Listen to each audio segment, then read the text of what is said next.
Hello everyone, কত snow পড়েছে আমাদের নিউ ইয়র্কে, ইউএসের নিউ ইয়র্কের এই আলবানি শহরে অনেক স্নো পড়ে। ডিসেম্বর, জানুয়ারি, ফেব্রুয়ারি এরকমের স্নো পড়ে ভরে যায়। এটা ফেব্রুয়ারি মাস ছিল, অনেক স্নোঝড় হয়েছে। স্নোঝড় মান্থলি এই সময় 4-5টা হয় এরকম মাসে, আর স্নো অল্প পরে প্রতিদিনই। জানুয়ারি, ফেব্রুয়ারি, মার্চ এই 3 মাস খুবই ভয়াবহ এই আমাদের নিউ ইয়র্কের আলবানি শহরে। নিউ ইয়র্কও সেম। তাই গাড়ি ক্লিন করতেছি অফিস থেকে ফিরে, রাস্তায় পার্কিং করেছিলাম।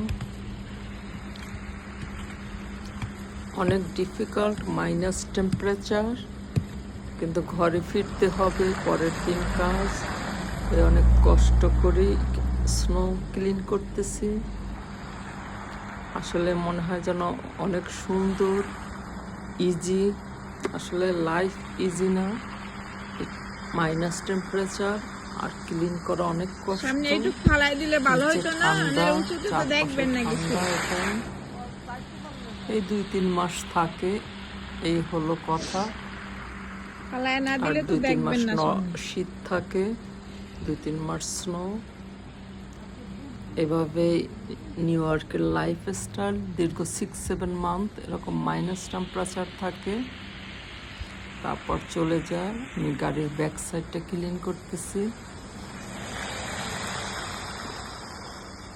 স্নোটা পড়েছে, বেশি শক্ত হয়নি, কিন্তু পরের দিন আবার শক্ত হয়ে যাবে, কারণ মাইনাস টেম্পারেচার। 10 ঘন্টা পরে এটা আইস শক্ত হয়ে যাবে। আর এখন নরম, কেবল পড়েছে। শুধু সামনে থেকে ক্লিন করেছি আর পেছন থেকে, কারণ এই দুইটা ইম্পর্টেন্ট ড্রাইভ করতে হলে। উপর ছাদ দরকার হয় না। By everyone.